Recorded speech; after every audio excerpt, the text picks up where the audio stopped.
ललिता की एक लड़की विक्रम और एक लड़की सुमना थी। सुमना के पिताजी एक फैक्ट्री में काम करते थे। फैक्ट्री में काम करके वो जो पगार पाते थे उसी पैसों से इनका घर चलता था। एक दिन की बात है जब सभी बैठ के खा रहे थे। माँ, मेरा जूता खराब हो गया है। मैं ये जूते पहन के स्कूल नहीं जा पाऊंगी। 1 साल पहले आपने ये जूता मुझे खरीद के दिया था। अगर मैं स्कूल शूज नहीं पहनूंगी तो मुझे स्कूल से निकाल देंगे। मैंने वो जूता तुझे कुछ दिन पहले ही खरीद के दिया और वो जूता खराब हो गया। कान खोल कर सुन ले, मैं तुझे कोई जूता खरीद के नहीं दूंगी। तू वही जूता पहन के स्कूल जाएगी। तुम्हें जो मैंने पैसा दिया है घर चलाने के लिए, देखना उसमें से कुछ एक्स्ट्रा पैसा बचेगा कि नहीं। बाप को बेटी पर बहुत तरस आ रहा है। देखो, तुमने जो पैसे दिए थे वो घर चलाने में ही लग गए और मेरे पास कोई एक्स्ट्रा पैसा भी नहीं है। उफ ओ, सुनो ना, तुम मेरा जूता पहन के जाना और मैं मेरा पुराना जो जूता है उसको पहन के जाऊंगा। वो जूता तो अच्छा है अभी भी। तू क्यों पुराना पहनेगा? अगर पुराना पहनना है तो वो पहनेगी।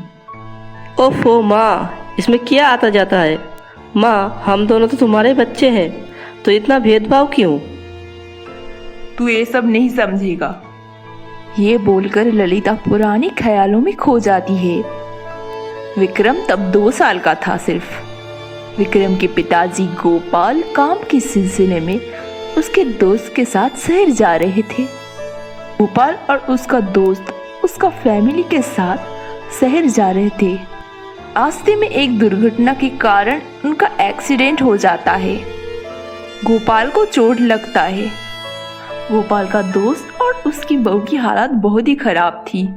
ये मेरी बेटी सुमोना है, तो इसको अपने साथ ही रखना और मैं शायद ज़्यादा दिन नहीं जिंदा रहूँगा, तो वचन दे मुझे कि ये कभी नहीं जान पाएगी कि इसका पिताजी और माँ जिंदा नहीं है, तो इसको अपनी बेटी की तरह परवरिश करेगा। वचन दे मुझे। गोपाल अपने दोस्त को वचन देता है। सुमना को गोपाल घर ले आता है। तभी से सुमना वहां पर ही रहने लगती है।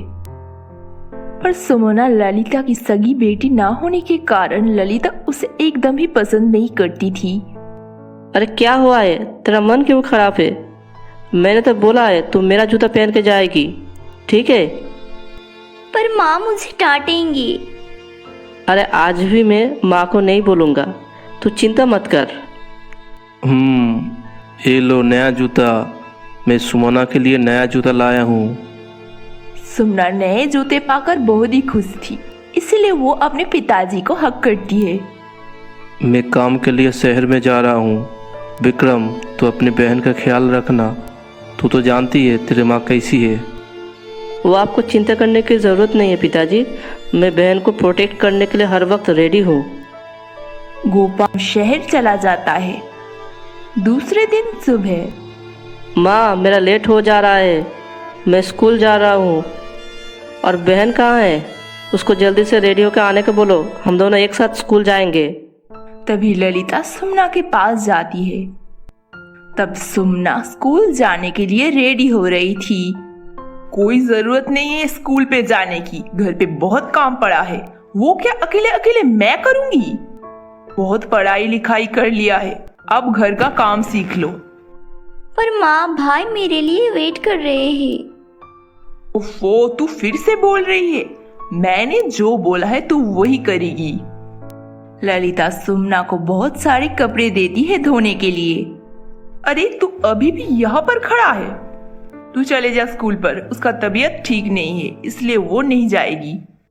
विक्रम चला जाता है स्कूल। वही दूसरी तरफ ललिता सुमना को घर के हर काम करवाती है। सुमना बर्तन साफ कर रही थी, तभी विक्रम स्कूल से लौट आया। अरे सुमना का तो तबीयत खराब है, जाके एक बार देखता हूँ। ये क्या, बहन कहाँ है? दिखाई नहीं दे रहा है। विक्रम सुमना को ढूंढ रही थी। विक्रम किचन रूम में जाकर देखता है सुमना बर्तन साफ कर रही है। तभी सुमना के हाथ से शीशे का प्लेट टूट जाता है। ललिता उस आवाज से दौड़ी चली आती है। अरे मनहूस, मेरा इतना महंगा प्लेट तूने तोड़ दिया। अभी तुझे दिखाती हूँ मजा। आज तुझे ऐसा सबक सिखाऊंगी कि तू जिंदगी भर याद रखेगी। नहीं माँ, सुमोना नहीं तोड़ी है ये। मैं उसका हेल्प कर रहा था और मेरे हाथ से गिर के टूट गया ये। तुझे किसने कहा था इसकी हेल्प करने के लिए? क्यों माँ, तुम बोली थी कि बहन का तबीयत खराब है। मैं तो घर आकर देख रहा हूँ कि बहन बर्तन मांज रही है, इसलिए मैं उसके साथ उसका हेल्प कर रहा था। ओफो, जाके फ्रेश हो ले और खाना खा ले। सुमोना तू भी चल, हम दोनों एक साथ खाएंगे। तेरे लिए आज मैंने आलू का पराठा बनाया है, ये ले। सुमोना को नहीं दोगी? वो सिर्फ रोटी खाएगी। ए ले बहन, तू मेरे प्लेट से खा ले। ओफो, इस लड़की का तो मुझे कुछ करना ही पड़ेगा। कुछ दिन बाद। कोई घर में है? इस समय अब कौन आ गया? अब खड़ी खड़ी मेरा मुंह क्या देख रही है? जाके देख। मेरा नाम है नितेश और ये मेरी बहन है। बाढ़ में हम लोगों का घर सब डूब गया है। हम लोग बहुत कोशिश करके अपना जान बचा कर यहाँ पर आए हैं। हम दोनों कल से कुछ नहीं खाए हैं। आपको घर से कुछ खाने के लिए मिलेगा? रुको, मैं अभी आती हूँ।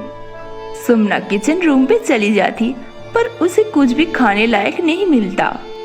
ये क्या, यहाँ पर तो कुछ भी नहीं है, सब खाली है। फ्रिज में सिर्फ 2 बर्गर पड़े हुए हैं। छोटी सुमना बहुत दयालु किस्म की थी, इसीलिए वो बर्गर लेकर उन दोनों को दे देती है। वही दूसरी तरफ ललिता किचन रूम पे जाकर फ्रिज जब खोलता है, देखता है वहाँ पर बर्गर नहीं है। ये क्या, फ्रिज में 2 बर्गर था, वो कहाँ गए? अरे तूने ही खाया है ना बर्गर, तू सच सच बोल। जा, इस घर से निकल जा। ये बोलकर ललिता उसे घर से निकाल देती है। अरे तू यहाँ पर खड़ी क्यों है? देख मैं तेरे लिए क्या लाया हूँ। देख, कुछ दिन बाद ही तो दीपावली है, इसलिए मैं तेरे लिए नया नया कपड़ा लाया हूँ। चल घर चल। नहीं, मैं अगर अंदर गई तो माँ मुझे डांटेंगी। क्यों, क्या हुआ? तू बोल मुझे। तभी सुमना सब बात विक्रम को बताती है।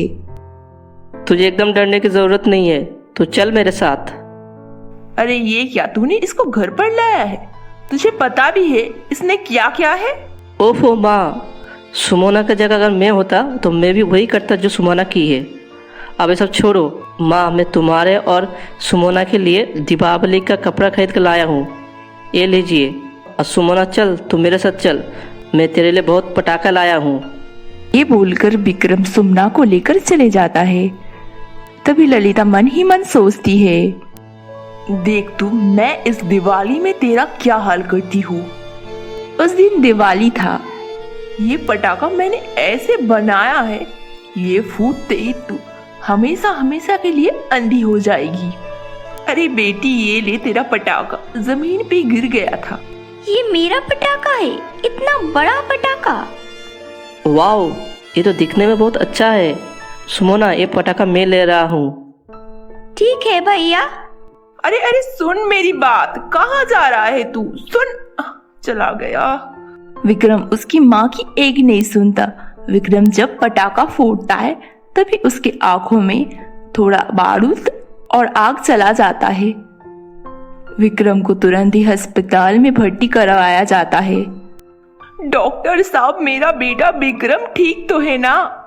देखिए, इसका आंखों का पोजीशन बहुत खराब है, अभी हम कुछ नहीं बोल सकते हैं। पटाखा फोड़ने के कारण विक्रम की दोनों आंखें खराब हो चुकी थी। विक्रम कुछ दिख नहीं पा रहा था। देखिए, विक्रम का आँख खराब हो गया है, इसको सर्जरी करके नया आँख लगाना होगा। लेकिन अभी हम लोगों के पास कोई आँख डोनेटर नहीं है। हम लोग कोशिश कर रहे हैं कि कोई डोनेटर मिल जाए, आप लोग भी कोशिश करिए। देखते देखते कुछ दिन बीत जाते हैं, पर विक्रम को कोई आंखें डोनेट करने वाला व्यक्ति नहीं मिल पाता। उस दिन भाई दूज था। आज तो भाई दूज है और भैया की आंखें अभी तक ठीक नहीं हुई है। मुझे भैया को देखने का मन कर रहा है। क्या माँ, आप मुझे लेकर चलोगी अस्पताल में? मैं भैया को बहुत ही मिस कर रहा हूँ और वैसे भी आज तो भाई दूज है ना। वैसे भी ये सब तेरी वजह से हुआ है, तो तुझे आने की कोई जरूरत नहीं है। मतलब? अरे वो अगर जाना चाहती है तो इसमें क्या बात है? तू चल मेरे साथ। गोपाल, ललिता और सुमना तीनों अस्पताल में आते हैं। देखिए, विक्रम के लिए आँख डोनेटर हम लोग को अभी तक नहीं मिला, लेकिन आज अगर हम लोग नया आँख नहीं लगाएंगे तो विक्रम कभी दोबारा किसी को नहीं देख पाएगा। ये क्या बोल रहे हैं डॉक्टर साहब? मैं उसकी माँ हूँ, अगर जरूरत पड़े तो मैं उसको आंखें दूंगी। आप श्योर हैं? तो फिर चलिए मेरे साथ। पहले आपका ब्लड टेस्ट करेंगे, उसके बाद ये पॉसिबल हो पाएगा। डॉक्टर साहब, आप मेरा भी ब्लड टेस्ट कर लीजिए। सुमना और ललिता दोनों का ही ब्लड टेस्ट होता है। बहुत दुख के साथ आपको बोलना पड़ रहा है कि आपका ब्लड मैच नहीं किया है, लेकिन सुमोना का ब्लड मैच हुआ है। मैं दूंगी भैया को अपनी आंखें। आप मुझे लेकर चलिए डॉक्टर साहब। छोटी सुमना के मुंह से ये सब बात सुनकर ललिता बहुत ही आश्चर्य हो गई। ललिता को अपनी गलती का एहसास होने लगा। वो मन ही मन पछता रही थी। सुमना विक्रम को अपनी आंखें डोनेट करता है। फाइनली विक्रम का आंखों का ऑपरेशन सक्सेसफुल हो जाता है। वही विक्रम को जब होश आता है तो विक्रम पहले सुमना को ढूंढ रही थी। सुमोना कहाँ है? ये क्या बहन, तू चश्मा बहन का बेटी क्यों है? इसका मतलब और कोई नहीं, तूने ही अपना आँख डोनेट किया है ताकि मैं देख सकूं। तुझे ये करने के लिए कौन बोला है? अरे भैया, तेरी आंखें और मेरी आंखें दोनों की अलग है। और वैसे भी आप तो मेरे भैया हो, मेरा भी तो कुछ फर्ज है आपके प्रति। आज भाई दूज है, मैं आपको तिलक लगाना चाहती हूँ। छोटी सुमना के मुंह से ये सब बातें सुनकर ललिता और विक्रम की आंखों से आंसू आ जाते हैं। सुमना अपने भाई विक्रम को भाई दूज का तिलक लगाती है। हर रोज नए नए कहानी पाने के लिए सब्सक्राइब कीजिए हिंदी कहानी कार्टून चैनल को।